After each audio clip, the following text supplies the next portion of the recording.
بسم اللہ الرحمن الرحیم۔ گپ اندھیرا تھا، کچھ بھی نظر نہیں آ رہا تھا۔ اچانک اس کی ٹھوکر نوکیلی چیز میں لگی تو اس کے منہ سے زوردار چیخ نکلی، بابا بچاؤ! قریب تھا کہ وہ اوندھے منہ زور سے گرتی۔ اچانک کسی نے اس کو اپنی باہوں میں لے لیا۔ اس کو لگا کہ وہ ہوا کی طرح ہلکی پھلکی ہو گئی ہے۔ وہ جو بھی تھا اسے اپنے ساتھ لے کر اڑا اور چند لمحے بعد سائمہ کے پیروں کے نیچے زمین آ گئی۔ سائمہ کی چیخ کی آواز سن کر اس کی چاچی نے خوشی سے ایک دم لائٹ آن کر دی، لیکن اگلا منظر دیکھ کر وہ حیرت سے دنگ ہو گئی۔ سائمہ صحیح سلامت نیچے کھڑی تھی۔ اس کی چاچی زکیہ بھاگ کر سائمہ کے پاس پہنچی۔ سائمہ اب ہچکیوں کے ساتھ رو رہی تھی۔ چاچی نے زوردار تھپڑ سائمہ کو دے کر مارا۔ سائمہ سیڑھیوں سے گرنے سے تو بچ گئی تھی، مگر اتنے شدید تھپڑ کو برداشت نہیں کر پائی اور زمین پر جا گری۔ اس کا ہونٹ پھٹ گیا تھا۔ اس کے منہ میں اس کے اپنے لہو کا ذائقہ گھل رہا تھا۔ زکیہ اس کو زور زور سے بک رہی تھی کہ منحوس اس بار پھر بچ گئی۔ زکیہ کے منہ سے جھاگ اڑ رہے تھے۔ اس کا بس نہیں چل رہا تھا کہ وہ اپنی یتیم بھتیجی سائمہ کا گلا دبا کر مار ڈالتی، لیکن وہ مجبور تھی۔ یہ اتنا بڑا گھر اور 20 دکانیں سائمہ کے مرحوم باپ کی تھی، جو اس نے اپنی زندگی میں ہی اپنی بیٹی کے نام کروا دی تھی اور وصیت کو سب کے سامنے ظاہر کر دیا تھا۔ سائمہ کا باپ کپڑے کا ایک بہت بڑا تاجر تھا۔ سائمہ کی ماں اس کو جنم دیتے ہی چل بسی تھی۔ سائمہ کے باپ نے تمام رشتہ داروں کے کہنے کے باوجود دوسری شادی نہیں کی، کیونکہ وہ اپنی بیٹی کو سوتیلی ماں کے حوالے کرنے پر تیار نہیں تھا۔ ایسے وقت میں اس کی بہن نرگس نے ماں بن کر اپنی یتیم بھتیجی کو پالا۔ سب کچھ بہت اچھا چل رہا تھا۔ سائمہ کے ہونے سے پہلے اس کے باپ خالد کا صرف کپڑے کا کاروبار تھا، لیکن بیٹی کے پیدا ہوتے ہی اس پر دولت کی بارش ہونے لگی۔ وہ خوش ہو کر کہتا ہے کہ یہ سب کچھ میری بیٹی سائمہ کے نصیب سے ہے۔ سائمہ اس وقت 5 سال کی تھی جب خالد کے چھوٹے بھائی ماجد نے اپنی پسند سے گھر والوں کی رضامندی کے بغیر زکیہ سے کورٹ میرج کر لی تھی۔ خالد کے ماں باپ بہت ناراض ہوئے اور انہوں نے ماجد کو گھر سے نکال دیا۔ خالد کی بڑی بہن فاخرہ کو اس کے سسرالیوں نے تانے دے دے کر پریشان کر دیا۔ اس صورتحال سے خالد بہت پریشان ہوا۔ نرگس ان بہن بھائیوں میں سب سے چھوٹی تھی۔ اس وقت نرگس کی عمر صرف 22 سال تھی۔ خالد نے پریشانی سے سوچا کہ اگر ماجد کو گھر سے نکالے رکھا تو نہ جانے وہ اپنی نادانی میں کیا کیا گل کھلاتا پھرے اور اس کی شادی شدہ بہن اور غیر شادی شدہ بہن دونوں کا مستقبل تاریک ہو جائے۔ اس لیے اس نے ماں باپ کو راضی کیا کہ وہ زکیہ اور ماجد کو گھر واپس لیں، اور اس طرح مقبول ہاؤس میں انسانی روپ میں ایک بلا داخل ہو گئی۔ زکیہ کی طبیعت حد سے زیادہ بے رحمانہ تھی۔ اس کی ماں کا چال چلن ٹھیک نہیں تھا اور باپ نشئی تھا، اس لیے بچپن سے ہی بہت زیادہ تیز ترار تھی۔ جیسے جیسے جوان ہوئی، گلی کے آدھے نوجوانوں کو اپنے پیچھے لگا لیا اور یوں کرتے کرتے وہ ماجد تک پہنچنے میں کامیاب ہو گئی۔ ماجد نے زندگی بھر کوئی کام نہیں کیا تھا۔ وہ ایک نمبر کا نکٹھو تھا۔ خالد اپنے دل کے ہاتھوں مجبور ہو کر ماجد کو کبھی کسی ضرورت کے لیے نہ نہیں کہتا تھا اور ساتھ ہی پیار سے سمجھانے کی کوشش کرتا رہتا تھا کہ وہ آوارہ گردی چھوڑ کر کام کاروبار پر دھیان دے، لیکن ماجد کو عقل نہیں آئی۔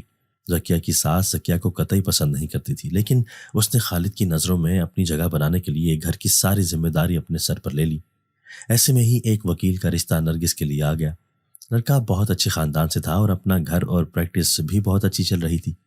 وہ لوگ لاہور کے رہنے والے تھے اور نرگس کو شادی کے بعد لاہور جانا تھا۔ خالد نے اپنی اچھی طرح چھان بین کر کے نرگس کے رشتے کو ہاں کر دی اور یوں 1 مہینے کے اندر ہی نرگس ایڈوکیٹ رومان فیصل سے شادی کر کے لاہور چلی گئی۔ ننھی سائمہ اپنی ماں جیسی پھوپھی کی جدائی سے پریشان ہو گئی، لیکن دادی، باپ اور دادا نے اس کو سنبھال لیا۔ زکیہ گھر میں اکیلی رہ گئی تھی۔ کام سارا نوکر چاکر کرتے، لیکن باقی ساری ذمہ داری بڑے اچھے طریقے سے نبھا رہی تھی۔ اب بوڑھی ساس بھی خاموش ہو گئی تھی، کیونکہ خالد سختی سے کہتا تھا کہ وہ زکیہ کے گھر کے ملازموں کے سامنے بے عزتی کرنے سے گریز کریں، کیونکہ وہ جیسی بھی ہے اب ہمارے گھر کی بہو ہے۔ خالد نے اپنے ماں باپ کو عمرے پر بھیجا۔ مقبول احمد اور اس کی اہلیہ خوشی خوشی عمرے پر چلے گئے۔ وہ دل ہی دل میں خدا کا شکر ادا کر رہے تھے کہ انہیں خالد جیسا بیٹا ملا، لیکن قسمت کہیں دور کھڑی ہنس رہی تھی۔ وہ لوگ عمرہ کر کے واپس کراچی پہنچے تو خالد خوشی خوشی اپنے ماں باپ کو لینے کے لیے ایئرپورٹ گیا۔ ماجد، زکیہ اور سائمہ دوسری گاڑی میں تھے۔ ایئرپورٹ سے واپسی پر خالد کی گاڑی کا شدید ایکسیڈنٹ ہوا اور ڈرائیور سمیت خالد موقع پر دم توڑ گیا۔ بوڑھے ماں باپ زخمی حالت میں ہسپتال تو پہنچ گئے، لیکن 3-4 دن زندگی موت کی کشمکش میں رہ کر وہ بھی دنیا چھوڑ گئے۔ اب پورے گھر میں صرف ذکیہ اور ماجد کی حکمرانی تھی۔ نرگس اور فاخرہ ماں باپ کی جدائی اور بڑے بھائی کی جدائی کا صدمہ بری طرح بے حال تھی، لیکن چند دن رہنے پر ہی محسوس کر لیا کہ اب باپ کے گھر میں ان دونوں بہنوں کی کوئی جگہ نہیں بچی۔ ان کے سسرال والے بھی سمجھ چکے تھے، وہ لوگ چپ چاپ انہیں لے کر وہاں سے رخصت ہو گئے۔ خالد کے سوئم کے دن اس کے وکیل نے باضابطہ طور پر ساری فیملی کے سامنے اس کی وصیت سنا دی کہ خالد نے ذکیہ اور ماجد کے لیے دوسری سوسائٹی میں 3 کمروں کا مکان چھوڑا ہے، دونوں بہنوں کے لیے ایک ایک پلاٹ، اور جبکہ یہ حویلی جیسا گھر اور مارکیٹ کی 20 دکانیں وہ اپنی بیٹی سائمہ کے نام کر گیا ہے۔ ذکیہ جیسی ناشکری عورت کے لیے یہ سب ناقابل قبول تھا، لیکن دنیا کی شرم اور قانون کی خلاف ورزی کی وجہ سے وہ خاموش رہی۔ جس وقت خالد کا انتقال ہوا سائمہ 8 سال کی تھی۔ اب ذکیہ آزاد تھی، اس لیے اس نے اپنا اصلی روپ دکھانا شروع کر دیا اور دنیا کے سامنے سائمہ سے بہت محبت جتاتی، لیکن گھر کے اندر وہ ایک جلاد کی طرح ہر وقت سائمہ کی جان کی دشمن بنی رہتی۔ گھر کے ملازم بھی یہ سب دیکھتے تھے اور روتے تھے، کیونکہ خالد نے ہمیشہ سب کے ساتھ بھلائی کی تھی۔ اب اس کی اکلوتی اولاد کو دن رات ظلم و تشدد کا نشانہ بنتا دیکھنا گھر کے ملازموں کے لیے ناقابل برداشت تھا۔ 1-2 بار گھر کی آیا نے اور بوڑھے چوکیدار نے ذکیہ بیگم کو اللہ سے ڈرانا چاہا، تو اس نے دھکے مار کر نہ صرف ان کو گھر سے نکال دیا بلکہ ان پر سامان چوری کا الزام بھی لگا دیا۔ وہ غریب لوگ روتے پیٹتے وہاں سے رخصت ہو گئے۔ اب گھر کے دیگر ملازم خاموش رہتے، کیونکہ ذکیہ سے الجھنا بیکار تھا۔ کئی بار ذکیہ سائمہ کی جان لینے کی کوشش کر چکی تھی، لیکن نہ جانے کون سی طاقت تھی جو ہر بار سائمہ کو بچا لیتی۔ سارے ملازم چھٹی پر تھے، سائمہ اب 10 سال کی ہو چکی تھی۔ ظالم چاچی اس سے گھر کے کام کرواتی اور پھر کسی غلطی کو وجہ بنا کر اسے مار مار کر آدھ مرا کر دیتی۔ آج بھی اس نے شام سے ہی سائمہ کو اندھیرے اسٹور میں بند کر رکھا تھا۔ ماجد اپنے دوستوں کے ساتھ مری گھومنے گیا تھا۔ ذکیہ کے شیطانی ذہن نے منصوبہ بنایا کہ آج سائمہ کو ہمیشہ کے لیے راستے سے ہٹا دے۔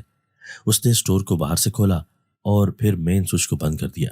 اس نے سیڑھیوں پر کانچ کے ٹکڑے بچھائے تاکہ جب وہ معصوم بچی اندھیرے میں بھٹکتی ہوئی سیڑھیوں پر پہنچے تو کانچ سے زخمی ہو کر سیڑھیوں سے نیچے جا گرے اور مر جائے۔ سائمہ کی چیخ سن کر اسے یقین ہو گیا کہ سائمہ سیڑھیوں سے گر چکی ہے، لیکن لائٹ آن ہوتے ہی اس نے ناقابل یقین منظر دیکھا کہ سائمہ صحیح سلامت نیچے حال میں کھڑی ہے۔ اس نے کھینچ کر سائمہ کو چانٹا دے مارا اور پھر جی بھر کر سائمہ کو روئی کی طرح دھنک کر رکھ دیا۔ اچانک دروازے پر دستک ہوئی۔ ذکیہ نے بیزاری سے گھڑی کی طرف دیکھا۔ گھڑی میں اس وقت رات کے 12 بج رہے تھے۔ چوکیدار بھی چھٹی پر تھا، ملازمہ بھی چھٹی پر تھی، اس لیے ناچار ذکیہ خود دروازہ کھولنے گئی۔ اس نے بنا پوچھے جیسے ہی دروازہ کھولا اچانک 4 نقاب پوش گھر میں گھس گئے۔ ذکیہ ان لوگوں کو دیکھ کر گھبرا گئی۔ ان کے ہاتھوں میں خطرناک ہتھیار تھے۔ اسلحے کے زور پر وہ ذکیہ کو ساتھ لے کر گھر کے اندر داخل ہو گئے۔ سائمہ دروازے پر ہونے والی دستک کا فائدہ اٹھا کر واپس اپنے کمرے میں جا چھپی تھی۔ ان لوگوں نے جی بھر کر گھر میں لوٹ مار کی۔ ذکیہ کو اپنی حرکتوں کا صلہ مل گیا۔ انہوں نے نہ صرف ذکیہ کو مارا پیٹا بلکہ اس کے ساتھ بدسلوکی بھی کی۔ وہ 4 نقاب پوش سامان، نقدی رقم اور اسے لوٹنے کے بعد گھر سے رخصت ہو گئے۔ ذکیہ کے ہاتھ پاؤں اور منہ بندھا ہوا تھا، نہ وہ کسی کو آواز دے سکی۔ سائمہ اپنی چاچی سے مار کھانے کے بعد ڈری سہمی جا کر کمرے میں سو گئی تھی۔ صبح کے وقت کسی پڑوسی نے گھر کا کھلا دروازہ دیکھ کر پولیس کو اطلاع دی اور خود دوسرے پڑوسیوں کے ساتھ گھر میں داخل ہوئے تو ذکیہ کی حالت اس کے ساتھ بیتی واردات کا حال سنا رہی تھی۔ پولیس نے موقع واردات سے ثبوت اکٹھے کرنے کی غرض سے اسے بھی میڈیکل کے لیے ہسپتال بھیجا۔ گھر کی تلاشی کے دوران انہیں چھوٹی بچی سائمہ بھی زخمی حالت میں ملی۔ جب اس سے پوچھ گچھ کرنے کی کوشش کی گئی تو اس نے رو کر بتایا کہ اسے چاچی نے مارا پیٹا ہے۔ ماجد کو بھی اطلاع دے دی گئی تھی، اس لیے وہ بھی جلد از جلد کراچی پہنچا۔ شرمندگی سے ذکیہ اور ماجد کا برا حال تھا۔ محلے والوں نے سائمہ کی حالت بھی دیکھی تھی، اس لیے وہ نہایت غم اور غصے کا شکار تھے۔ وہ ماجد اور اس کی بیوی سے بے انتہا نفرت کرنے لگے تھے۔ نوکروں کو بھی حقیقت معلوم ہوئی تو انہوں نے دل ہی دل میں کہا کہ یہ سب اس یتیم بچی پر ظلم کرنے کا نتیجہ ہے۔ پولیس نے سائمہ کی کسٹڈی کے لیے عدالت سے رجوع کیا تاکہ بچی کو چائلڈ پروٹیکشن سیل کے حوالے کر دیا جائے، لیکن سائمہ نے جج کے سامنے کہا کہ اسے اپنی پھپھو نرگس کے پاس جانا ہے۔ نرگس کا شوہر فوراً نرگس کو لے کر لاہور سے کراچی پہنچا اور یوں سائمہ اپنی پھپھو کے ساتھ لاہور چلی آئی۔ نرگس کا شوہر پڑھا لکھا اور ایماندار وکیل تھا، اس لیے اس نے سائمہ کے حق کے لیے عدالت سے رجوع کیا۔ عدالت نے بچی کے 18 سال کے ہونے تک نرگس کو اس کا گارڈین مقرر کر دیا۔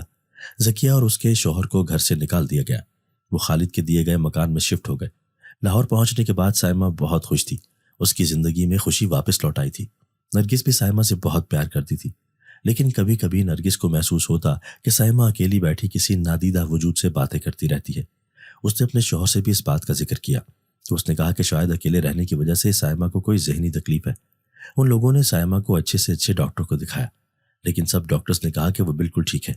اب نرگس نے سائمہ کو اس کے حال پر چھوڑ دیا۔ دوسری طرف سائمہ کو اس بات کی خوشی کہ پرانے گھر میں اس کے وہ سب دوست جو تنہائی میں اس سے ملنے آتے تھے وہ سب اس کے ساتھ ہی لاہور چلے آئے ہیں۔ دیکھتے ہی دیکھتے 5 سال گزر گئے۔ سائمہ 15 سال کی ہو چکی تھی۔ سائمہ بہت خوبصورت لڑکی تھی۔ اس کے انکل رومان فیصل اس سے بہت محبت کرتے تھے۔ نرگس کی شادی کو 10 سال ہونے والے تھے، لیکن وہ اب تک ماں نہیں بن سکی تھی۔ کچھ دنوں سے نرگس کو محسوس ہو رہا تھا کہ جیسے بہت کچھ غلط ہو رہا ہے۔ اس کو اپنے شوہر رومان کی سائمہ کے ساتھ قربت بہت عجیب محسوس ہوتی تھی۔ اس نے اپنی بھتیجی کو پیار سے سمجھانے کی کوشش کی کہ وہ اب بڑی ہو رہی ہے، اس لیے اپنے انکل سے کچھ دوری بنا کر رکھے۔ سائمہ کو یہ بات پسند نہیں آئی اور اس نے رومان کو یہ سب کچھ بتا دیا۔ رومان فوراً ہوشیار ہو گیا۔ پہلے اس نے نرگس کو پیار محبت سے سمجھانے کی کوشش کی اور کہا کہ اسے اس کے بھائی کی بیٹی سے دلی لگاؤ ہے، کیونکہ وہ خود تو باپ نہیں بن سکا، اس لیے سائمہ کو اپنی اولاد کی طرح سمجھتا ہے۔ لیکن جو کچھ نرگس محسوس کرتی تھی اس نے رومان کی باتوں پر یقین نہیں کیا۔ پہلی بار ان کا بلند آواز میں جھگڑا ہوا اور 10 سالہ شادی شدہ زندگی میں رومان نے نرگس کو تھپڑ دے مارا۔ نرگس بری طرح ٹوٹ کر بکھر گئی۔ سائمہ بھی بہت دکھی تھی۔ اس کے بعد رومان نے نرگس سے معافی مانگ لی۔ اب پہلے سے زیادہ نرگس کا خیال رکھنے لگا۔ 15-20 دن ہوئے تھے کہ نرگس کو اپنی طبیعت بہت گری ہوئی محسوس ہونے لگی۔ اس کو ہر وقت نیند محسوس ہوتی، کھانا کھاتے ہوئے بھی کمزوری ہوتی اور دن بدن تیزی سے نرگس بیمار ہوتی چلی گئی۔ حیرت کی بات یہ تھی کہ رومان اسے ہاسپٹل لے جانے کے بجائے ایک ڈاکٹر کو گھر لا کر ہی اس کا علاج کرواتا رہا۔ نرگس اب زیادہ تر اپنے کمرے میں ہوتی۔ اس کی بھتیجی اور اس کا شوہر اس کا خیال تو رکھتے، لیکن اب وہ زیادہ وقت ساتھ رہتے۔ ایک روز رومان نے نرگس کو رات کا کھانا کھلایا اور وہ فوراً سو گئی۔ اس نے سائمہ کو کہا کہ چلو آئس کریم کھانے چلتے ہیں۔ سائمہ خوشی خوشی اپنے انکل کے ساتھ چل پڑی۔ واپسی پر رومان نے اسے بہت سارے کپڑے دلائے، شاپنگ کرائی جو بہت زیادہ ماڈرن تھے۔ گھر پہنچتے ہی انکل نے سائمہ سے کہا کہ وہ جا کر یہ ڈریس پہن کر اسے دکھائے۔ سائمہ بے وقوفی کی حد تک سیدھی سادی تھی۔ اس نے فوراً بلیک کلر کا ڈریس اٹھایا اور چینج کرنے چلی گئی۔ اس ڈریس کے بازو نہیں تھے اور شرٹ بھی بہت مختصر تھی۔ رومان اپنی شیطانی ذہن کو داد دے رہا تھا کہ وہ اپنے مقصد کے بہت قریب پہنچ گیا ہے۔ سائمہ آئینے میں خود کو دیکھ دیکھ کر خوش ہو رہی تھی۔ ایک دم کمرے میں دھواں اٹھا اور اس کا دوست برہان کمرے میں نمودار ہو گیا۔ سائمہ اس کو اتنے روز بعد دیکھ کر بہت خوش ہوئی۔ بچپن میں جب اسے اس کی چاچی کمرے میں بند کر دیتی تھی اور کھانے کو کچھ نہیں دیتی تھی، تب وہاں پر برہان ہی پہنچتا تھا، جو اسے کھانا کھلاتا، اس کے زخموں پر مرہم لگاتا تھا اور ساری رات اسٹور روم کے اندھیرے کمرے میں وہ اس کے لیے روشنی کیے رکھتا۔ جب بھی اسے اس کی چاچی مارنے کی کوشش کرتی تھی، برہان ہی تھا جو عین وقت پر پہنچ کر یہ کوشش ناکام کر دیتا تھا۔ برہان نے سائمہ کو منع کر رکھا تھا کہ وہ اس کا ذکر کسی انسان سے نہ کرے، اس لیے سائمہ نے کبھی کسی کو نہیں بتایا تھا کہ اس کا ایک دوست بھی ہے جو بند کمروں میں دھواں بن کر داخل ہو سکتا ہے اور غائب بھی ہو سکتا ہے۔ برہان کی نظر جب سائمہ پر پڑی تو وہ پل بھر کے لیے بے خود ہو گیا، کیونکہ وہ لگ ہی اتنی پیاری رہی تھی، لیکن پھر ایک دم وہ ہوش میں واپس آ گیا۔ اس نے دکھ سے سائمہ کو دیکھا کہ یہ معصوم سی بچی انجانے میں کتنے بڑے خطرے سے کھیل رہی ہے۔ اس نے سختی سے سائمہ کو منع کیا کہ وہ یہ لباس پہن کر باہر نہیں نکل سکتی۔ سائمہ حیران تھی کہ کبھی اس کے دوست نے اس کے ساتھ اتنی سختی سے بات نہیں کی۔ وہ برہان سے لڑنے لگی اور کہنے لگی کہ تم بہت گندے ہو، یہ اتنا پیارا ڈریس مجھے انکل نے دلایا ہے، میں ہر کسی سے چینج نہیں کروں گی، اور میں یہ ڈریس انکل کو بھی دکھا کے آتی ہوں، وہ اسے دیکھ کر خوش ہو جائیں گے۔ برہان کا دماغ اس کی یہ بات سن کر گھوم گیا اور اس نے سختی کے ساتھ سائمہ کا ہاتھ پکڑ لیا۔ قریب تھا کہ سائمہ رونے لگتی۔ اچانک کمرے کا دروازہ کھلا۔ رومان کے اندر کے شیطان نے اسے اکسایا کہ اب صحیح موقع ہے کہ کمرے میں جا کر سائمہ کو دیکھا جائے۔ جیسے ہی وہ کمرے میں داخل ہوا تو یہ دیکھ کر حیران رہ گیا کہ سائمہ کے ساتھ ایک نوجوان لڑکا کھڑا ہوا ہے۔ رومان کو شدید غصہ آیا، نہ جانے یہ کون تھا اور کب سے سائمہ کے ساتھ تھا۔ رومان کو اپنا پلان خطرے میں نظر آیا تو اس نے لڑکے کو گردن سے پکڑ کر مارنا چاہا، لیکن رومان کا ہاتھ ہوا میں لہرا کر رہ گیا۔ وہ جو کوئی بھی تھا، رومان کا ہاتھ اس کو پکڑ نہیں پایا۔ برہان نے غصے سے رومان کی طرف دیکھا۔ اس کی سبز آنکھیں کسی بلب کی طرح چمک رہی تھی۔ رومان کا ہاتھ بجلی کی تیزی سے گھما اور رومان کے چہرے پر نشان چھوڑتا ہوا نکل گیا۔ رومان کے منہ سے دردناک چیخ نکلی۔ اس کو لگا جیسے اس کا چہرہ کسی دہکتی ہوئی چیز نے جلا دیا ہو۔ رومان خوف سے پیچھے ہٹا تو لڑکھڑا کر گر پڑا۔ سائمہ نے اپنے انکل کو یوں گرتے دیکھا تو وہ برہان کی طرف غصے سے بڑھی۔ اس نے برہان کو ہاتھوں سے تھپڑ مارنا شروع کر دیے۔ برہان نے غصے سے سائمہ کے ہاتھ پکڑ لیے۔ برہان اب غصے سے بری طرح پھنکار رہا تھا۔ سائمہ نے اپنے دوست کا یہ روپ پہلی بار دیکھا تھا۔ وہ بری طرح ڈر کے رونے لگی۔ رومان بھی پھٹی پھٹی آنکھوں سے یہ منظر دیکھ رہا تھا۔ برہان نے سائمہ کا ہاتھ پکڑا اور پلک جھپکتے ہی غائب ہو گیا۔ رومان بری طرح گھبرا گیا تھا۔ وہ تو نرگس کو سلو پوائزننگ کر رہا تھا تاکہ جلد سے جلد نرگس سے پیچھا چھڑوا کر وہ سائمہ کو اپنے جال میں قابو کر لے، کیونکہ اب صرف 3 سال باقی بچے تھے سائمہ کے 18 سال کے ہونے میں، اور پھر سب کچھ سائمہ کا ہوتا اور سائمہ اس کی۔ وہ ڈر گیا کیونکہ وہ جانتا تھا ایسا کوئی انسان تو نہیں کر سکتا، یہ ضرور کوئی غیر مئی مخلوق ہے۔ برہان سائمہ کو اپنے ساتھ اپنے قبیلے میں لے آیا تھا۔ سائمہ ایک یتیم لڑکی تھی اور شروع سے پیار کی بھوکی تھی۔ یہاں موجود لوگوں سے جب سائمہ کو پیار ملا تو وہ اپنی پھوپھی اور انکل کو بھول گئی۔ اس کی اسی کمزوری کا اس کے انکل ہمیشہ فائدہ اٹھانے کی کوشش کرتے تھے۔ برہان کی ماں بہت اچھی تھی اور اس کی بہنیں بھی۔ سائمہ بڑی ہو رہی تھی لیکن ذہنی طور پر وہ فی الحال بچی ہی تھی۔ برہان نے اپنی والدہ کو ساری بات بتا دی اور کہا کہ وہ سائمہ کی مدد کریں تو وہ ان تبدیلیوں کو محسوس کرے اور قبول کرے تاکہ اس کو بھی زندگی گزارنے میں آسانی ہو جائے۔ دوسری طرف برہان نرگس سے ہرگز غافل نہیں تھا، کیونکہ وہ جانتا تھا کہ نرگس بہت ہی رحم دل لڑکی تھی جس نے بچپن سے ہی سائمہ کو اپنی اولاد کی طرح چاہا تھا۔ برہان فوری انسانی دنیا میں واپس پہنچا اور نرگس کی خبر لی۔ رومان نے اپنی بیوی کو زہر دینا بند کر دیا تھا۔ وہ ڈاکٹر جو اس کے ساتھ ملا ہوا تھا اس نے رومان کو بتایا کہ اس کی بیوی کے جسم میں جو زہر ہے وہ اب ختم نہیں کیا جا سکتا، بلکہ اب یہ آہستہ آہستہ قدرتی طور پر مرے گی۔ لیکن اب رومان بری طرح پریشان ہو چکا تھا، کیونکہ اگر سائمہ کو پتہ نہ چلتا اور نرگس بھی ہاتھ سے جاتی تو اسے کچھ بھی نہیں مل سکتا تھا۔ اسی پریشانی میں وہ ایک کالے علم کے ماہر جادوگر کے پاس جا پہنچا۔ اس نے جادوگر کو ڈھیر سارے پیسے دیے اور کہا کہ کچھ بھی کر کے سائمہ کو واپس لانا ہے۔ عامل نے اسی وقت پڑھائی شروع کر دی۔ اس کا آستانہ نہایت غلیظ چیزوں سے بھرا ہوا تھا۔ وہ اپنے علم میں ماہر تھا اور جیسے جیسے پڑھائی کرتا جا رہا تھا دوسری طرف برہان کی طبیعت خراب سے خراب ہوتی جا رہی تھی۔ برہان اس وقت نرگس کے گھر میں موجود تھا تاکہ وہ نرگس کو دیکھ بھال کر سکے۔ بوڑھا عامل جس کی عمر اس وقت 70 سال ہو چکی تھی اس نے اپنے سامنے جلتی ہوئی آگ پر کوئی چیز دے ماری۔ رومان جو ہاتھ جوڑ کر عامل کے سامنے بیٹھا تھا، اس کی نظر کے سامنے اب ایک شیشہ موجود تھا جس میں اس کے گھر کا سارا منظر نظر آ رہا تھا۔ وہ یہ دیکھ کر پریشان ہو گیا کہ اس وقت نرگس کے پاس ہی برہان بیٹھا ہوا تھا۔ اس نے نرگس کو کوئی دوا کھلائی تھی جس کی وجہ سے نرگس کی صحت کافی بہتر محسوس ہو رہی تھی۔ اپنی آنکھوں سے وہ برہان کی اصلی روپ کو دیکھ رہا تھا۔ برہان ایک جن زادہ تھا۔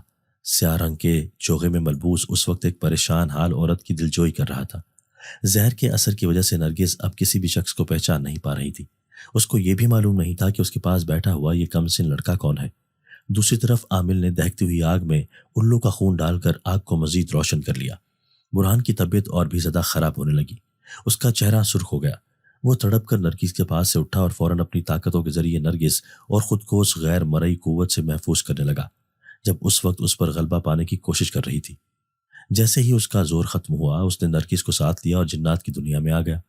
عامل یہ دیکھ کر غصے سے پاگل ہو گیا کہ یہ ایک جنزاد اس کے برسوں کی ریاضت اور عملیات کو شکست دے کر کتنی آسانی سے بچ کر نکل گیا۔ لیکن وہ نہیں جانتا تھا کہ مسلمان جنات ان جیسی کالی قوتوں کے مالک سے کتنی آسانی سے بچ کر نکل جاتے ہیں، کیونکہ ان کے پاس ان کے دین کی طاقت ہوتی ہے۔ عامل نے غصے سے رومان سے کہا، مورخ، کب سے اس جنزاد کو اپنے گھر میں پالے بیٹھا ہے اور اب میرے پاس آیا ہے؟ جا بھاگ جا، تیری وجہ سے میرا اتنا بہترین عمل ضائع گیا ہے۔ وہ بہت مضبوط ہے، لیکن کالی چرن کی بھی اب ضد ہے کہ وہ جنزاد کو اپنے وش میں کر کے ہی چھوڑے گا۔ اس عامل نے پاس رکھے ہوئے لوٹے سے کوئی مشروب پینا شروع کر دیا۔ فضا میں ایک دم نہایت ناگوار بدبو پھیل گئی۔ اسی لمحے فضا میں بہت ساری چمگادڑیں اڑنے کی آواز آئی اور خوف کے مارے رومان کا برا حال ہو گیا۔ وہ وہاں سے بھاگتا ہوا نکلا۔ اس کا رخ اب اپنے گھر کی طرف تھا۔ سائمہ اپنی پھوپھی کو اپنے سامنے دیکھ کر خوشی سے نڈھال ہو گئی۔ نرگس اتنی کمزور ہو چکی تھی کہ سائمہ نے اس کو سہارا دے کر سنبھالا۔ برہان کی ماں برہان کی حالت دیکھ کر پریشان ہو گئی۔ یوں لگتا تھا جیسے کسی نے اس پر حملہ کیا ہو۔ فوراً اس کے قبیلے کے لوگ جمع ہو گئے۔ برہان نے انہیں بتایا کہ کس طرح اس کالی چرن نے اس پر حملہ کیا۔ رومان کے خاندان والے غصے میں آ گئے۔ اس قبیلے کا سردار کئی سو سال عمر کا جنزاد تھا جو نہایت ہی پرہیزگار تھا اور ہمیشہ سے انسان دوستی نبھاتا آیا تھا۔ اس نے برہان اور اس کی والدہ کو تسلی دی کہ وہ اس کالی طاقتوں کے عامل کالی چرن کو خوب اچھا سبق سکھائے گا، اس لیے وہ لوگ پریشان نہ ہو۔ ساتھ ہی وہ لوگ سائمہ اور اس کی پھوپھو نرگس کے لیے بھی پریشان تھے، کیونکہ برہان کسی سے مشورہ کیے بنا انہیں اپنے ساتھ لے کر آ گیا تھا۔ دوسری طرف کالی چرن مسلسل اپنے عملیات کے ذریعے اور جنزادے تک پہنچنا چاہ رہا تھا، کیونکہ اس کی نظر میں وہ نہایت طاقتور تھا۔ اگر ایسا جن اس کے قبضے میں ہوتا تو وہ اس کی مدد سے نہ جانے کیا کام کروا لیتا اور ساتھ ہی لوگوں سے ڈھیروں دولت بھی بٹور لیتا۔ رومان کو اپنے ہی گھر میں رہتے ہوئے خوف سا احساس ہو رہا تھا۔ وہ سائمہ کے کمرے میں داخل ہوا۔ الماری میں سائمہ کے پاس عجیب و غریب قسم کے کھلونے رکھے ہوئے تھے جو نہایت بیش قیمت معلوم ہو رہے تھے۔ یوں لگتا تھا کہ انہیں کسی نے خاص طور پر سائمہ کے لیے ہی بنوایا ہو۔ وہ لالچ کا مارا ان کھلونوں کو اٹھا اٹھا کر دیکھ رہا تھا اور سوچ رہا تھا اگر یہ واقعی سونے چاندی سے بنے ہیں تو ان کی اچھی خاصی قیمت مل سکتی ہے۔ اس کی نظر ایک خوبصورت ہار پر پڑی جس پر لگے ہوئے نگینے چیخ چیخ کر کہہ رہے تھے کہ یہ عام پتھر نہیں بلکہ ہیرے ہیں۔ اس کی آنکھیں چمکنے لگیں۔ جیسے ہی وہ سارا سامان اٹھا کر کمرے سے نکلنے لگا، کمرے میں ایک زوردار دھماکہ ہوا اور سبز رنگ کا دھواں پھیل گیا۔ اب وہاں بہت سارے طویل قامت شخص کھڑے تھے جن کی آنکھیں گہری سبز رنگ کی تھیں۔ انہیں دیکھ کر رومان کو یاد آیا کہ وہ جنزاد جو سائمہ اور نرگس کو لے کر گیا ہے اس کی آنکھیں بھی سبز رنگ کی تھیں۔ وہ بری طرح گھبرا گیا اور وہاں سے نکلنے کی کوشش کرنے لگا، لیکن ان جنات نے اسے باہر نہیں نکلنے دیا۔ رومان کو اس کے لالچ کی اچھی سزا ملی۔ ان لوگوں نے رومان سے نہ صرف سب کچھ چھین لیا بلکہ اس کو اس بری طرح مارا کہ وہ اپنے حواس کھو بیٹھا، کیونکہ وہ جنات جانتے تھے کہ اس نے اپنی ہی بیوی کی جان لینے کی کوشش کی اور صرف دولت کے لالچ میں ایک معصوم بچی کو برباد کرنے کی بھی کوشش کی۔ رومان کے چہرے پر جگہ جگہ ایسے نشان بنے تھے جیسے کسی نے اسے گرم سلاخوں سے داغ دیا ہو۔ جب اس کے ملازم گھر پہنچے تو اپنے صاحب کو اس حالت میں دیکھ کر پریشان ہو گئے۔ پہلے سائمہ کی گمشدگی، پھر نرگس کی گمشدگی اور اب صاحب کا یہ حال۔ ان لوگوں نے فوری پولیس کو بلا لیا، بلکہ گھر میں کسی قسم کی چوری یا ڈاکے کے آثار نہیں ملے۔ رومان کی دماغی حالت دیکھتے ہوئے پولیس والوں نے اسے نفسیاتی امراض کے سینٹر میں داخل کروا دیا اور ساتھ ہی اس کے ماں باپ کو اطلاع بھی دے دی۔ اب نرگس اور سائمہ کی گمشدگی ایک معمہ بن کر رہ گئی تھی۔ تفتیش ہوئی تو اس ڈاکٹر کا بھی سراغ لگا جو پچھلے کافی عرصے سے اس گھر میں بار بار آ رہا تھا۔ جب اس پر سختی کی گئی تو اس نے سچ اگل دیا کہ وہ رومان اپنی بیوی کو سلو پوائزننگ کے ذریعے ختم کر کے اس کی جائیداد پر قبضہ کرنا چاہتا تھا اور ساتھ ہی اس کی بھتیجی سے شادی کر کے اس کی تمام دولت پر بھی قبضہ کرنا چاہتا تھا۔ پولیس نے تفتیش پوری کر کے اس کو بند کر دیا۔ رومان کے والدین بری طرح شرمندہ تھے کہ ان کے بیٹے نے کتنی گھٹیا حرکت کی تھی۔ دوسری طرف کالی چرن بھی جنزاد اور اس کے دوست سائمہ تک پہنچنے میں ناکام تھا۔ جنات کے قبیلے میں نرگس کا علاج تیزی سے جاری تھا اور نرگس کی صحت دن بدن بحال ہوتی جا رہی تھی۔ شاہی معالج صبح و شام نرگس کو کوئی محلول پلاتا۔ نرگس اب لوگوں کو پہچاننے بھی لگی تھی۔ اس کا سویا ہوا دماغ اب جاگنے لگا تھا۔ اس کو یاد آ رہا تھا کہ اس نے اپنے شوہر کو اپنی یتیم بچی کے ساتھ کس طرح دیکھا تھا، اور جب اس نے اپنے شوہر سے جھگڑا کیا تو اس نے اسے دوائیں دینا شروع کر دی تھی۔ رفتہ رفتہ اسے سمجھ آ رہا تھا کہ وہ انسانوں کے بیچ میں نہیں رہ رہی بلکہ ان دونوں کو رومان سے بچانے والا ایک رحم دل جنزاد ہے۔ وہ شروع سے ہی بہت رحم دل تھی، اس لیے جب اسے رومان کی حالت کا پتہ لگا تو وہ تڑپ اٹھی، لیکن برہان نے سختی سے سمجھایا کہ اب اسے رومان کی فکر کرنے کی ضرورت نہیں ہے، کیونکہ اگر اس کے پاس واپس جایا گیا تو وہ عامل کالی چرن بھی فوراً سائمہ تک پہنچ جائے گا، کیونکہ سائمہ بچپن سے ہی جنات کے ساتھ پلی بڑی ہے اور جنات کی پناہ میں ہے۔ یوں ہی کافی عرصہ بیت گیا۔ سائمہ 18 برس کی ہونے والی تھی۔ نرگس بہت اداس رہتی، اسے رومان کی یاد پریشان رکھتی تھی کیونکہ اس نے اپنے شوہر سے دل سے محبت کی تھی۔ دوسری طرف برہان جو شروع سے ہی سائمہ کو پسند کرتا تھا اب اس کی پسندیدگی محبت میں بدلتی جا رہی تھی۔ سائمہ میں بھی بہت تبدیلی آ چکی تھی۔ وہ بھی برہان کو چاہتی تھی، لیکن وہ زمین پر انسانوں کے درمیان میں جا کر رہنا چاہتی تھی۔ برہان کی ماں نے فیصلہ کیا کہ جیسے ہی سائمہ 18 سال کی ہوتی ہے تو وہ برہان اور سائمہ کی شادی کروا دیں گی، لیکن اس بات پر نرگس ہرگز تیار نہیں تھی۔ برہان کا پورا خاندان یہ دیکھ کر دکھی تھا کہ نرگس برہان اور سائمہ کو ایک ساتھ نہیں دیکھنا چاہتی تھی۔ نرگس نے قبیلے کے سردار کے سامنے اپنی خواہش رکھی اور کہا کہ وہ چاہتی ہے کہ اس کی بھتیجی اپنی 18ویں سالگرہ زمین پر جا کر منائے، کیونکہ سائمہ کے والد کی تمام جائیداد کی وارث سائمہ ہے اور اب سائمہ 18 سال کی ہو گئی ہے۔ جنات کے سردار بھی اس چیز کے حق میں تھے کہ وہ اپنی مرضی سے اپنی دنیا میں جا کر رہ سکتی ہیں، اور ایک دن وہ سائمہ کو لے کر اپنی دنیا میں واپس پلٹ گئی۔ آس پاس کے سبھی لوگ ان کو دیکھ کر حیران بھی تھے، خوش بھی تھے۔ پرانے ملازم واپس بلا لیے۔ سائمہ کا وہاں دل نہیں لگتا تھا۔ اس کو ہر وقت برہان کی امی، بہنیں اور برہان کی یاد ستاتی تھی۔ اب یہ سوچ کے بھی روتی رہتی کہ بچپن سے ہی اس نے جس شخص سے بھی محبت کرنے کی کوشش کی وہ اس کو چھوڑ کر چلا گیا۔ پہلے ماں نہیں تھی تو باپ سے محبت تھی، پھر پھپھو سے محبت تھی۔ پہلے پھپھو اس کو چھوڑ کر چلی گئی۔ جب اس کو باپ کی محبت کی سب سے زیادہ ضرورت تھی تو باپ دادا دادی سمیت دنیا سے چلا گیا۔ پھر چاچی کے ظلم و ستم، ان سے جان بچی تو لگا تھا کہ زندگی اب اچھی گزرے گی، لیکن انکل کی وجہ سے ایک بار پھر زندگی درہم برہم ہو گئی۔ اب اگر وہ اچھے لوگوں کے درمیان تھی تو پھپھو ضد کر کے اس کو واپس لے آئی تھی۔ وہ گھنٹوں اداس اپنے کمرے میں اکیلی بیٹھی رہتی۔ نرگس اب کچھ بدل سی گئی تھی۔ اس کو اپنے شوہر رومان کی یاد دن رات ستاتی ہے۔ وہ سوچتی کاش بھائی جان زندہ ہوتے اور سائمہ اس کی شادی شدہ زندگی میں داخل نہ ہوتی تو آج اس کا گھر بھی آباد ہوتا۔ اس کے رویے میں سائمہ کے لیے بہت فرق آتا جا رہا تھا۔ وہ چاہتی تھی کہ سائمہ کا 18 سال کے ہوتے ہی نکاح کر کے وہ اپنے شوہر کو واپس لے آئے، اس کا علاج کروا کے اسے دوبارہ سے اپنی زندگی میں شامل کر لے۔ وہ دن رات سائمہ کے لیے لڑکوں کی تلاش میں رہتی۔ اس نے کئی جگہ رشتوں کا کہہ دیا تھا، لیکن وہ اپنی بھتیجی کے ساتھ کوئی ناانصافی بھی نہیں کرنا چاہتی تھی، اس لیے اچھی طرح چھان بین کرتی اور یہ دیکھ کر لڑکا سائمہ کی دولت سے متاثر ہے وہ رشتے سے انکار کر دیتی۔ برہان دوبارہ پلٹ کر نہیں آیا تھا۔ سائمہ کو یہ بات بہت پریشان کرتی تھی۔ ایک روز دروازے پر دستک ہوئی اور ایک بوڑھا فقیر دروازے پر جم کر کھڑا ہو گیا۔ اس کی ضد تھی کہ وہ گھر کی مالکن سے مل کر ہی جائے گا۔ نرگس نے اسے بہت سارے پیسے بھجوائے اور کہا کہ وہ یہاں سے چلا جائے، کیونکہ نرگس کسی سے ملنا نہیں چاہتی تھی۔ لیکن وہ بوڑھا فقیر 3 گھنٹے تک دروازے پر بیٹھا رہا۔ مجبور ہو کر نرگس اس سے ملنے چلی گئی۔ وہ شخص دیکھنے میں بہت نیک اور پرہیزگار معلوم ہو رہا تھا۔ اس نے نرگس کو دیکھتے ہی زوردار آواز میں کہا، بیٹی کب سے دکھ اٹھا رہی ہو اور وقت آ گیا ہے کہ تمہارا مسئلہ حل ہو جائے۔ میں اسی لیے تم سے ملنے کی ضد کر رہا تھا، لیکن تم مجھ سے ملنا نہیں چاہتی تھی۔ نرگس یہ سن کر چونک پڑی۔ اس نے فقیر کو اندر بلا لیا۔ جیسے ہی فقیر گھر میں داخل ہوا، سائمہ جو اپنے کمرے میں چپ چاپ بیٹھی تھی، اس کو لگا کہ اسے زوردار دھکا لگا ہو۔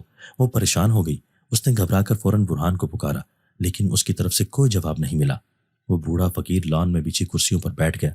نرگس اس کی بات کرنے کی منتظر تھی۔ اس کا دل کہہ رہا تھا کہ شاید یہ شخص اس کے شوہر کو واپس لانے میں اس کا مددگار ہو۔ فقیر نے بیٹھ کر کچھ پڑھنا شروع کیا اور پھر ایک گلاس پانی منگوا کر اس پر دم کیا اور کہا کہ بیٹی اس کو اپنے گھر میں داخلی دروازے سے لے کر کمرے کے ہر دروازے اور کھڑکی پر چھڑکوا دے۔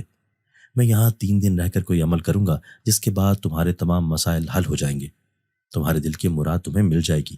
نرگس یہ سن کر خوش ہو گئی۔ اس نے فوراً ملازمہ سے کہا کہ اس پانی میں مزید پانی ملاؤ اور اسے پورے گھر میں چھڑکنا شروع کر دو۔ بوڑھے فقیر کی نظر مسلسل سائمہ کے کمرے کی کھڑکی کی طرف تھی۔ ملازمہ نے جب پانی چھڑکنا شروع کیا تو اس کو ہر طرف سے بدبو محسوس ہونا شروع ہو گئی۔ ملازمہ ڈری سہمی تھی، لیکن مجبور تھی کہ اسے یہ پانی ہر حال میں گھر میں چھڑکنا تھا۔ سائمہ کو اپنے کمرے میں بیٹھے ہوئے شدید قسم کی بدبو محسوس ہونا شروع ہو گئی۔ اس کا دم اس بدبو سے گھٹ رہا تھا۔ اس نے گھبرا کر کھڑکی کھولی تو ایک دم کھڑکی سے کالا دھواں اڑ کر اندر کی طرف آ گیا۔ اس کا سانس بری طرح گھٹ رہا تھا۔ اس نے چیخ کر برہان کو آواز دی۔ برہان کو اس کی تکلیف بھری آواز سنائی دی تو فوراً گھر کی طرف آیا، لیکن گھر کے اندر داخل نہیں ہو سکا۔ بار بار گھر میں داخل ہونے کی کوشش کر رہا تھا، لیکن اس کو ہر بار ناکامی ہو رہی تھی اور اس کوشش میں وہ بار بار زخمی ہو رہا تھا۔ اس کو سب سے زیادہ فکر سائمہ ہی کی ہو رہی تھی۔ اس کو اندازہ ہو گیا تھا کہ یہ سب کالے علم کا اثر ہے۔ برہان غصے سے پاگل ہو رہا تھا۔ نرگس کی ضد کی وجہ سے اسے شہنشاہ جنات نے زمین پر سائمہ کے پاس رہنے سے منع کیا تھا، لیکن اس کا مطلب یہ نہیں تھا کہ سائمہ تکلیف میں ہو اور برہان پھر بھی اس کی مدد نہ کرے۔ برہان نے وہاں موجود ملازمہ کے ذہن میں قبضہ کیا اور اس کے ذریعے اس نے مین گیٹ پر موجود حصار کو توڑ ڈالا۔ برہان اکیلا نہیں آیا تھا، بلکہ اس کے ساتھ اس کے دوست بھی چلے آئے تھے۔ لان میں بیٹھے ہوئے شخص کو دیکھ کر برہان کا غصہ آسمان چھونے لگا۔ یہ وہی بدبخت کالے علم والا کالی چرن تھا۔ کالی چرن نے برہان کو دیکھتے ہی اس پر وار کیا۔ برہان کی حالت ویسے تو خراب تھی، لیکن معاملہ یہاں اس کی محبت کا تھا۔ نرگس بھی برہان کو دیکھ کر غصے میں آ گئی۔ اس نے برہان سے کہا کہ وہ فوراً یہاں سے واپس چلا جائے۔ برہان نے اسے یقین دلانے کی بہت کوشش کی کہ یہ کوئی عامل نہیں ہے، بلکہ کالے علم کا ماہر جادوگر ہے، لیکن شاید نرگس کا ذہن بھی جادو کے ذریعے قابو کر لیا گیا تھا۔ دوسری طرف سائمہ بہت مشکلوں سے دروازہ پار کرنے کی کوشش کر رہی تھی، لیکن اس کے دروازے پر آگ جل رہی تھی۔ اپنا پاؤں باہر نکالتی بہت ساری چمگادڑیں نکل کر اس کی طرف اڑ کر آ رہی تھیں۔ پورے گھر میں چیخو پکار مچ گئی تھی، جیسے بہت سارے جانور مل کر ایک ساتھ رو رہے ہوں۔ اس نے اندر سے کھڑکی کو زوردار دھکا دیا اور کھڑکی کا شیشہ ٹوٹ کر دور جا گرا۔ برہان نے تڑپ کر پیچھے مڑ کر دیکھا۔ سائمہ کھڑکی سے نیچے گری تھی۔ برہان نے فوراً اس کو جا کر اٹھا لیا۔ کالی چرن نے اب باقاعدہ اپنے عملیات کرنے شروع کر دیے تھے۔ اب باقاعدہ وہاں پر جنگ شروع ہو گئی تھی۔ ایک طرف نیک جنات تھے اور دوسری طرف کالی طاقتوں کا عامل کالی چرن داس تھا۔ سائمہ نے بری طرح سے گھبرا کر رونا شروع کر دیا۔ وہ بار بار اپنی پھپھو کو کہہ رہی تھی کہ پھپھو اس سب کو روک دے، لیکن نرگس پر اپنے شوہر رومان کا خیال حاوی ہو گیا تھا۔ وہ بالکل اندھی اور بہری بن کر وہاں پر کھڑی تھی۔ تقدیر بھی ہنس رہی تھی رشتوں کی اس ستم ظریفی پر۔ کیا صرف دولت کے لالچ میں ایک یتیم بچی کے ساتھ اس کے رشتہ دار کس حد تک ظلم کرنے کے لیے تیار تھے؟ شیطانی جنات اور کالے علم کے موکلات ان نیک جنزادوں پر حاوی ہو رہے تھے۔ انہیں بری طرح سے وار کر کے برہان اور ان کے دوستوں کو بری طرح گھائل کر دیا تھا۔ اس عامل نے نرگس کی طرف اشارہ کیا۔ سائمہ زمین پر گرتے ہوئے برہان کے پاس بیٹھی رو رہی تھی اور اسے اٹھانے کی کوشش کر رہی تھی۔ برہان کی آنکھیں بند ہو رہی تھیں۔ ایک دم سے نرگس نے آ کر سائمہ کے اوپر ایک بہت بڑا جال پھینک دیا۔ سائمہ اس میں پھنس گئی اور بری طرح سے ہاتھ پاؤں مارنے لگی۔ اب نرگس کھینچتی ہوئی سائمہ کو کالی چرن کے پاس لے کر جا رہی تھی۔ ایک شیطان جن نے آ کر برہان کو پکڑ لیا اور اس کو بری طرح سے باندھ کر کالی چرن کے قدموں میں لا کر پھینک دیا۔ اب کالی چرن کو برہان کو اپنے بس میں کرنا تھا۔ اس کے لیے اس نے زور زور سے منتر پڑھنے شروع کر دیے۔ برہان کی طاقتیں اس کا ساتھ چھوڑتی جا رہی تھیں۔ اس کی آنکھوں میں آنسو آ رہے تھے۔ اس کو یاد آیا آج سے برسوں پہلے جب وہ اس مکان میں آیا تھا، ایک چھوٹی سی معصوم بچی کو روتے ہوئے دیکھ کر اس کا دل پگھل گیا تھا، اور اس نے اسی لمحے فیصلہ کیا تھا کہ وہ اس بچی کی مدد کرے گا اور ہمیشہ اس کے ساتھ رہے گا۔ جب سائمہ کے باپ کے مرنے کے بعد پہلی بار اس کی چاچی زکیہ نے سائمہ کو سزا کے طور پر اس لان میں موجود درخت کے ساتھ باندھ دیا تھا اور سائمہ بری طرح سے چلا کر اپنی چاچی سے معافی مانگ رہی تھی اور ساتھ ہی اپنے امی ابو کو یاد کر کے رو رہی تھی، برہان تب وہاں سے گزرا تھا۔ اس نے جب بچی کی چیخ و پکار سنی تو اترا اور سارا ماجرا دیکھا تو اس نے سائمہ کو آزاد کروا دیا اور تب سے سائمہ کے ساتھ ساتھ رہا تھا۔ جب بھی اس کو سٹور میں بند کر دیا جاتا تو وہاں موجود چوہے بچی کو پریشان کرتے، ایسے میں برہان وہاں پر آ جاتا۔ کئی دن سائمہ کو بھوکا پیاسا رکھنے کے لیے سزا کے طور پر کمرے میں بند کر دیا جاتا تھا، تو وہ برہان ہی تھا جو اس چھوٹی سی بچی کے لیے کھانا لاتا اور اس کی حفاظت کرتا تھا۔ اب برہان کو اپنی ماں کی یاد آ رہی تھی۔ اس نے دل ہی دل میں اپنی ماں کو پکارا، پھر سائمہ کے چہرے کی طرف دیکھا۔ اب برہان کی آنکھیں بند ہو رہی تھیں۔ وہ اچھی طرح جانتا تھا کہ اگر ایک بار کالی چرن کے قبضے میں آ گیا تو پھر کبھی اپنے خاندان سے واپس نہیں مل پائے گا اور نہ ہی اس کو کچھ یاد رہے گا، کیونکہ وہ اپنی یادداشت کھو کر اس عامل کا غلام بن جائے گا۔ ایک دم سے اس کے دوست ہاشم کو موقع ملا اور وہ ان شیطانی موکلات سے بچ کر وہاں سے بھاگ نکلا۔ وہ ملازمہ رضیہ جس نے پورے گھر میں اس شیطانی عامل کا پڑا ہوا پانی چھڑکا تھا، گھر میں کھڑکی سے لگی یہ سارے مناظر دیکھ رہی تھی۔ وہ جان گئی تھی ان میں کچھ جنات سائمہ کی مدد کے لیے آئے تھے اور یہ شخص ضرور شیطان کا پجاری تھا۔ رضیہ نے ہمیشہ سائمہ کے ماں باپ سے محبت اور عزت پائی تھی، اس لیے اس نے سائمہ کی مدد کرنے کی سوچی اور واش روم سے پانی لے کر بالٹی بھر کر اٹھائی۔ وہ چپ چاپ گھر کے دروازے کو دھوتی ہوئی باہر نکلی۔ اس نے جیسے جیسے پانی ڈالا نجاست دور ہوتی رہی، راستہ کھل گیا۔ پھر اس نے جلدی سے وضو کیا اور قرآن شریف اٹھا لیا۔ اس نے اپنے گرد حصار کھینچا اور پھر سورہ یاسین کی تلاوت کرتی ہوئی باہر نکلی۔ ساتھ ہی اس کے ہاتھ میں پانی کی بوتل بھی تھی۔ اس بوتل میں وہ ہمیشہ اپنی بیمار بیٹی کے لیے سورہ یاسین کا دم کیا ہوا پانی رکھتی تھی۔ وہ بلند آواز سے تلاوت کرتی ہوئی جا رہی تھی۔ نرگس کے کانوں میں جب سورہ یاسین کی تلاوت پڑی تو وہ ایک دم سے اس کے جسم کو جھٹکا لگا اور اس کو لگا جیسے کسی گہرے کنویں سے نکل آئی ہو۔ اس نے خوفزدہ ہو کر اپنے چاروں طرف دیکھا، جگہ جگہ آگ لگی ہوئی تھی۔ یہ وہ نیک جنات تھے جنہوں نے 3 سال تک اس کا اور اس کی یتیم بھتیجی کا خیال رکھا تھا۔ جب وہ بیمار تھی اس کا علاج کیا تھا اور پھر نرگس کی ضد کی وجہ سے اسے اس کے مکان میں واپس بھیج دیا تھا۔ آتے ہوئے اس نے شہنشاہ جنات سے وعدہ لیا تھا کہ وہ برہان کو اس کی بھتیجی سے دور رکھیں گے، اور یہی اس نے غلطی کر دی تھی۔ اس کی نظر بے ہوش پڑے ہوئے برہان پر پڑی، پھر اپنی بھتیجی سائمہ کو دیکھا جو ایک سیاہ جال میں بری طرح الجھی ہوئی تھی، ایک درخت کے ساتھ بندھی ہوئی تھی۔ پھر اس کی نظر اس بدصورت شخص پر پڑی جو اس لان میں بیٹھا عمل کر رہا تھا۔ اس کے پاس کسی جانور کا خون پیالے میں بھرا ہوا رکھا تھا اور ساتھ ہی گندھی اور آلائش بھی پڑی ہوئی تھی۔ نرگس کی نظروں میں اس کے لیے شدید نفرت ابھری اور اگلے ہی لمحے اس نے پاس پڑا ہوا پانی کا پائپ اٹھا لیا۔ دوسری طرف رضیہ کی آواز سن کر کالی چرن بے چین ہو گیا تھا۔ وہ کوشش کر رہا تھا کہ اس عورت کو قرآن پاک کی تلاوت سے روک دے، مگر رضیہ حصار میں تھی۔ اب وہ زور زور سے آواز میں منتر پڑھ رہا تھا۔ جیسے ہی اس کا منتر پورا ہوتا برہان اس کے قبضے میں آ جاتا اور صرف برہان ہی رضیہ کو روک سکتا تھا۔ ایک طرف برہان کی آنکھیں کھلنے لگی تھی۔ اب رضیہ عامل کے بہت قریب پہنچ گئی تھی۔ اس نے اپنے منہ کی مدد سے بوتل کا ڈھکنا کھول لیا تھا۔ جیسے ہی برہان اٹھنے لگا نرگس نے دیکھا کہ اس کی آنکھیں گہری سرخ ہو چکی ہیں، مطلب اب وہ برہان نہیں بلکہ اس عامل کا غلام تھا۔ ایک ہی لمحے میں رضیہ نے سورہ یاسین کا پڑھا ہوا پانی پوری قوت سے اس عامل اور برہان پر پھینک دیا۔ دوسری طرف اسی لمحے نرگس نے عامل کے سامنے جلتے ہوئے الاؤ پر پانی ڈال دیا۔ برہان کو یوں لگا جیسے اس کی رکی ہوئی سانسیں واپس چل پڑی ہوں۔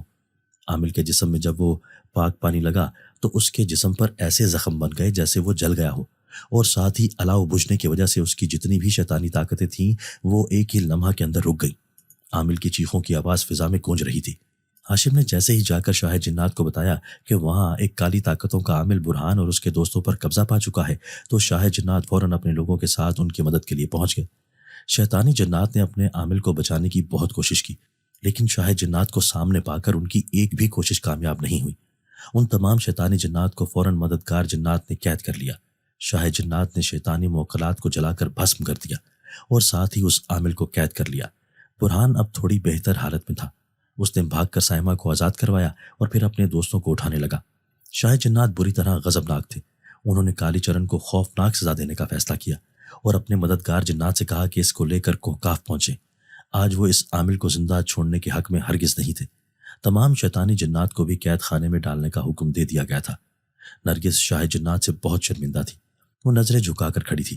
شاہ جنات نے نرگس سے کہا، ہم لوگ انسان نہیں ہیں، لیکن پھر بھی اس یتیم بچی کی حالت سمجھ سکتے ہیں، جس طرح زندگی میں اسے بار بار اپنوں سے محروم کیا۔ ایسے میں تو آپ کو اس پر رحم آنا چاہیے تھا، لیکن آپ کو بھی یہی لگتا ہے کہ اس بچی کی وجہ سے ہی آپ کے شوہر آپ سے دور ہو گئے ہیں۔ اب ہم اس بچی کو انسانی دنیا میں چھوڑ کر نہیں جا سکتے، کیونکہ ہم نے دیکھ لیا ہے کہ دولت کے لالچ میں ایک انسان دوسرے انسان کی زندگی کی بھی پرواہ نہیں کرتا۔ یہ بچی اب ہمارے ساتھ ہی جائے گی اور میں خود برہان سے اس کا نکاح کرواؤں گا۔ انسانوں کی دنیا میں اس جیسے معصوم لوگوں کی کوئی جگہ نہیں۔ یہاں صرف اور صرف پیسے اور دولت کی ہوس ہے۔ خون کے رشتوں کی یہاں کوئی قدر و قیمت نہیں۔ آپ اتنا عرصہ ہمارے ساتھ رہی ہیں، اس لیے نہ چاہتے ہوئے بھی مجھے آپ کی مدد کرنا پڑے گی۔ نرگس کی آنکھوں سے آنسو بہہ رہے تھے۔ واقعی اس نے سائمہ کے ساتھ بہت غلط کیا تھا۔ شاہ جنات نے نرگس کے شوہر رومان فیصل کو پاگل خانے سے نکال کر نرگس کے سامنے لا کھڑا کر دیا تھا۔ شاہ جنات نے رومان کو بالکل ٹھیک کر دیا تھا۔ وہ چاروں طرف دیکھ کر صورتحال کو سمجھنے کی کوشش کر رہا تھا۔ نرگس اور سائمہ کو اپنے سامنے دیکھ کر اس نے اپنے دونوں ہاتھ جوڑ کر دونوں سے معافی مانگی اور کہا کہ وہ بھٹک گیا تھا، اس کو معاف کر دے۔ سائمہ اجنبی نظروں سے رومان کو دیکھ رہی تھی۔ نرگس نے سائمہ کی طرف دیکھا، لیکن سائمہ نے نفرت سے منہ موڑ لیا۔ اس نے برہان کا ہاتھ پکڑ لیا۔ شاہ جنات نے نرگس سے کہا، اب یہ ساری دولت، یہ جائیداد آپ لوگ اپنے پاس رکھیں۔ سائمہ کو صرف پیار اور محبت کی ضرورت ہے۔ وہ بچپن سے صرف پیار کی بھوکی ہے، لیکن انسانوں کو صرف دولت کی بھوک ہے۔ اس لیے ہم اپنی سائمہ کو اپنے ساتھ لے جا رہے ہیں۔ رضیہ کی آنکھوں میں بھی آنسو تھے اور قرآن شریف کو اپنے سینے سے لگائے روئے جا رہی تھی۔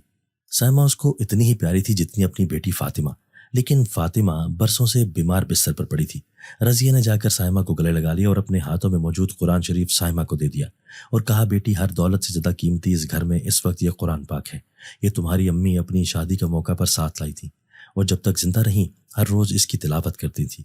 پھر ان کے جانے کے بعد تمہارے بابا اس کو ان کی نشانی سمجھ کر ہمیشہ اپنے سینے سے لگا کر رکھتے تھے۔ ان کی صبح اور رات اسی سے شروع ہوتی تھی۔ اس کو اپنے ساتھ لے جاؤ تاکہ تمہیں اپنے ماں باپ کی محبت کی خوشبو سے محسوس ہوتی رہے۔ سائمہ نے قرآن شریف کو چوم کر اپنے سینے سے لگا لیا۔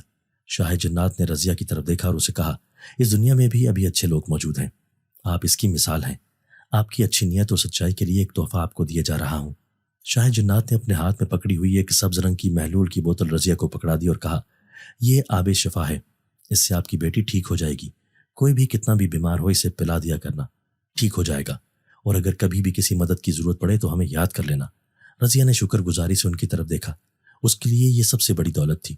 شاہ جنات نے برہان اور سائمہ کی طرف دیکھا۔ برہان نے سائمہ کا ہاتھ پکڑا اور وہ تینوں ہمیشہ کے لیے وہاں سے چلے گئے۔ نرگس روتے ہوئے زمین پر بیٹھ گئی۔ رومان بھی اس کے ساتھ بیٹھا تھا۔ دولت کی ہوس نے ان کو ہمیشہ کے لیے سائمہ سے دور کر دیا تھا۔ وہ یتیم بچی ساری عمر انسانوں کے ظلم و ستم کا شکار ہو رہی تھی، لیکن اب وہ ایک محفوظ جگہ پر پہنچ گئی تھی جہاں سبھی لوگ اس سے پیار کرنے والے تھے۔ نرگس نے سر اٹھا کر آسمان کی طرف دیکھا اور اپنے اللہ سے معافی مانگی۔ پورا گھر ویران پڑا تھا۔ رضیہ بھی وہاں سے جا چکی تھی۔ سائمہ اور برہان سفید لباس پہنے ایک تخت پر بیٹھے تھے۔ مولوی صاحب ان کا نکاح پڑھا رہے تھے۔ شاہ جنات نے اسے اپنی بیٹی بنا لیا تھا۔ سائمہ کو برسوں بعد احساس ہوا کہ ماں باپ کی محبت کیا چیز ہے۔ اس کی آنکھوں میں خوشی کے آنسو تھے۔ شاہ جنات نے اس کے سر پر شفقت سے ہاتھ رکھا۔ ملکہ جنات نے آگے بڑھ کر اس کو گلے سے لگا لیا۔ نکاح کی مبارک بات کا شور گونج اٹھا۔ کوکاف میں جشن کا سما تھا۔ آسمان روشن تھا۔ برہان اور سائمہ پر پھولوں کی بارش کی جا رہی تھی۔ سائمہ نے مسکرا کر برہان کی طرف دیکھا اور پھر آسمان کی طرف۔ اس نے اپنے خدا کا بہت شکر ادا کیا کہ اتنی مشکل حالات کے بعد اس کو برہان کی شکل میں ایک سچا جیون ساتھی مل گیا ہے۔ ان دونوں کی زندگی خوشیوں سے بھر گئی۔ آپ کو آج کی یہ کہانی کیسی لگی؟ کمنٹ باکس میں اپنی رائے کا اظہار کیجیے گا۔ دوستو، اگر آپ کو آج کی ہماری یہ ویڈیو پسند آئی ہے تو اسے لائک کیجئے اور اسے اپنے پیاروں کے ساتھ شیئر ضرور کیجئے گا۔ اور ہاں، اگر آپ نے ابھی تک ہمارا چینل سبسکرائب نہیں کیا تو ہمارا چینل سبسکرائب کر دیجئے اور بیل آئیکن بھی پریس کر دیجئے تاکہ ہماری ہر نئی آنے والی ویڈیو آپ کو بر وقت مل سکے۔ اللہ حافظ۔